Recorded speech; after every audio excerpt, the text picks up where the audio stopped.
हर रोज एक नई कहानी देखने के लिए चैनल को सब्सक्राइब करें और बेल आइकन दबाना ना भूलें। अनीता एक बहुत ही सुंदर और पढ़ी लिखी गरीब परिवार की लड़की थी जो समोसे का ठेला लगाकर अपने घर का खर्चा चलाती थी। उसके साथ घर में उसकी विधवा माँ सरोज रहा करती थी जो अक्सर अपनी बेटी की शादी के लिए चिंता करती रहती थी। ऐसे ही एक दिन हितेश नाम का लड़का उसके समोसे के ठेले पर आता है और समोसे खाकर कहता है, अरे वाह, कितने स्वादिष्ट समोसे हैं। This is really tasty.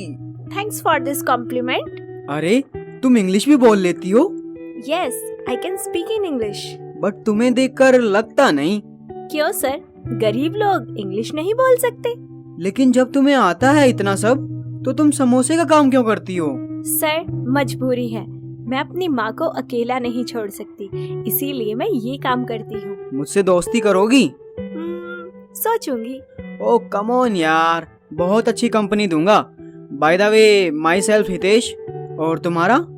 My name is Anita. ऐसे ही दोनों की बहुत ही अच्छी दोस्ती हो जाती है और हितेश रोज रोज अनीता के हाथ के समोसे खाने के बहाने उसके पास आया करता था और उससे बात करते करते उसे चाहने लगा था।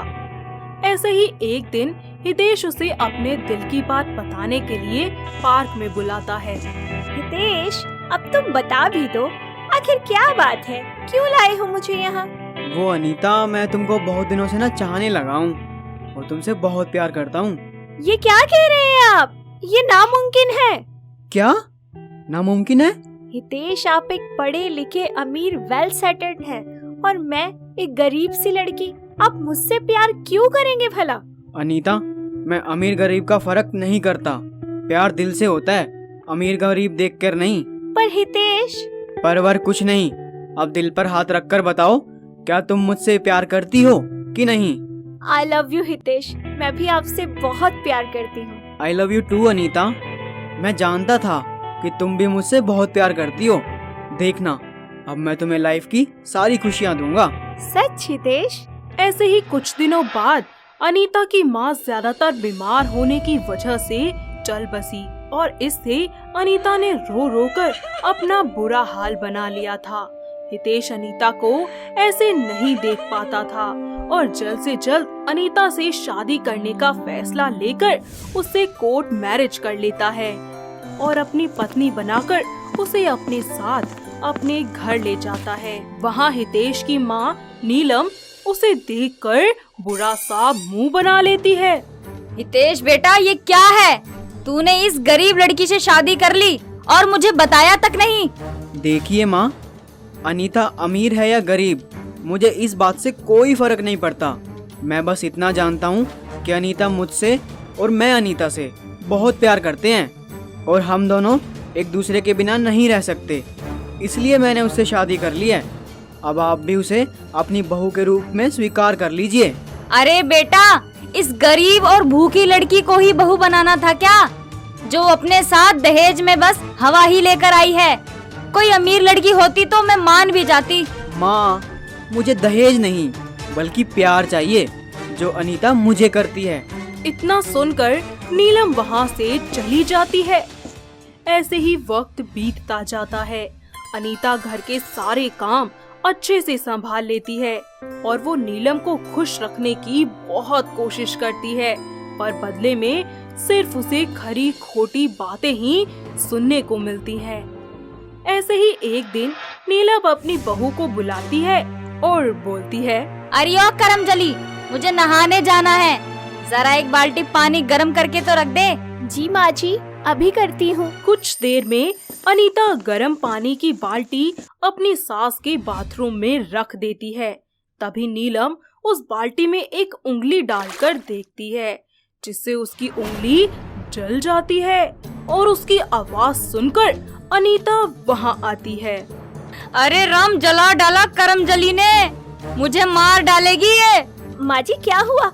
आप ठीक तो है ना? अरे तू मुझे मारना चाहती थी ना, देख तेरी वजह से मेरी उंगली जल गई।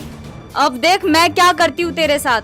नीलम अनीता का एक हाथ लेकर उस गर्म पानी की बाल्टी में डाल देती है जिससे उसका एक हाथ बुरी तरह जल जाता है और वो रोते रोते बोलती है, माँ जी मेरा हाथ जल रहा है, मेरा हाथ छोड़िए प्लीज माँ जी। इतना गर्म पानी, हाय मैंने तो बिल्कुल कम गर्म किया था, मेरे साथ ऐसा क्यों किया? बड़ी आई थी मेरे बेटे के साथ शादी करने वाली। ऐसे ही दिन बीतते जाते हैं और नीलम के अत्याचार दिन पर दिन बढ़ते ही जाते हैं। पर अनीता कभी भी किसी को कुछ नहीं कहती और अंदर ही अंदर घुटती रहती है और धीरे धीरे वो डिप्रेशन में रहने लगती है। ऐसे ही एक दिन हितेश ऑफिस से घर आता है और अनीता को उदास बैठे देखकर उससे बोलता है, क्या हुआ अनीता, तुम इतनी दुखी क्यों हो? कुछ नहीं हितेश। तुम्हें मेरी कसम है, बताओ मुझे।